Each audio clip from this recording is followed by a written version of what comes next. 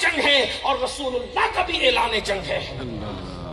جو سود کھائے، کعبے میں زنا کرنے والے سے زیادہ عذاب سود کھانے والوں کو دیا جائے گا. حدیث پاک ہے زواجر میں، جس نے سود کا ایک لقمہ کھایا گویا اس نے اپنی ماں کے ساتھ 36 مرتبہ زنا کیا. اتنا پیسہ محبوب ہو گیا، اتنا مال محبوب ہو گیا. اللہ کی پناہ، یاد رکھو، توبہ کر لو. یہ حضرت بخاری سادات، قادری سادات اس زمین پر آئے ہو. اللہ والوں کے آستانے صرف پھول چادر کے لیے، گھاگھر چادر کے لیے نہیں ہے. اللہ والوں کے آستانے تو توبہ کے لیے ہے، استغفار کے لیے ہے، خدا سے صلح کرنے کے لیے ہے، اللہ سے اپنا تعلق جوڑنے کے لیے ہے. اب جلدی جلدی سن لو. دوسرے نمبر پہ میرے آقا فرماتے ہیں اس سب سے بدترین جہنم کے وہ علاقے میں اور اس وادی میں جس کو ڈالا جائے گا، وہ دوسرے نمبر پہ زانی ہے جو زنا کرتا تھا، بدکاری کرتا تھا، عورتوں کے ساتھ پاپ کرتا تھا. اللہ اکبر. آج یہ گناہ بھی بہت تیزی سے بڑھ رہا ہے. 2005 میں امریکہ سے ایک رپورٹ شائع ہوئی تھی کہ ہر 5 منٹ پر دنیا میں ایک زنا ہوتا ہے. ہر 5 منٹ میں زنا ہوتا ہے دنیا کے زمین کے خطے کے اوپر. آج سے تقریباً 21 سال پہلے کی یہ رپورٹ ہے. آج کیا زنا کا 16 17 سال کی عمر کے لڑکی اور لڑکیاں گندی فلموں نے تمہیں زنا تک پہنچا. بس اتنا سنو، اس سے زیادہ میں کیا کہوں. اللہ کے رسول علیہ السلام فرماتے ہیں زانیوں کو جب قیامت کے دن لایا جائے گا تو ان کے دونوں ہاتھ آگ کی زنجیر سے ان کے کاندھوں سے ان کی گردنوں سے بندھے ہوں گے اور ان کی آنکھوں میں آگ کی بنی ہوئی سلاخیں اور جہنم کی آگ بھری جائے گی. 2 منٹ کی لذت کے لیے اتنا بڑا عذاب. اپنی آنکھوں پہ رحم کرو. جو آنکھیں پیاس کے ننھے ذرات برداشت نہیں کر سکتی، جو آنکھیں لکڑیوں کا دھواں برداشت نہیں کر سکتی، دن کا چلا جائے تو آنکھیں روح پڑتی ہے.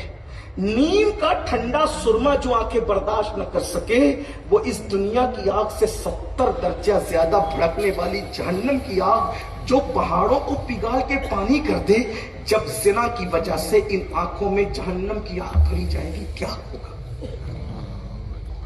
اپنے آپ پہ رحم کرو. اللہ ارشاد فرماتا ہے ان بطش ربک لشدید، تیرے رب کی پکڑ بڑی سخت ہے، توبہ کرو. اور اللہ کے رسول صلی اللہ علیہ وآلہ وسلم فرماتے ہیں، فقی ابو اللہ سمرقندی اپنی کتاب قرۃ العیون میں لکھتے ہیں کہ زانیوں کو قیامت کے دن جہنم کی آگ کا کرتا پہنایا جائے گا اور وہ آگ کا کرتا اگر کسی پہاڑ پہ رکھ دیا جائے تو پہاڑ جل کر کے کس طرح 5-6 فٹ کا یہ وجود برداشت کر سکے؟ نہیں برداشت. شادیاں جلدی کرو. زنا کیوں کرتے ہو؟ بدکاری کیوں کرتے ہو؟ میں تو اکثر جلسوں میں کہتا ہوں اگر جوان شادی کرنا چاہتے ہیں تو انہیں شرمانا نہیں چاہیے. اپنے ماں باپ کے پاس بیٹھ کے پیر دبا کے کہنا چاہیے مجھے شادی کی ضرورت ہے، میری شادی کر دو. زنا کرنے کی بجائے مانگ لو اپنے ماں باپ سے دلہن. ارے تمہیں کھلونے کی ضرورت تھی، تم نے کھلونے مانگے. مٹھائیوں کی ضرورت تھی، مٹھائیاں مانگی. قلم کی ضرورت تھی، قلم مانگا. کتاب کی ضرورت تھی، کتاب مانگے. اب دلہن کی ضرورت ہے تو دلہن مانگو. ہم تمہارے ساتھ کھڑے ہیں. یہ سارے سادات اور علماء تمہاری حمایت میں کھڑے. کیوں؟ زنا کرنا بزدل اور نام مردوں کا کام ہے اور دلہن مانگنا یہ شریف مردوں کو اللہ تعالیٰ نے یہ سعادت عطا فرمائی.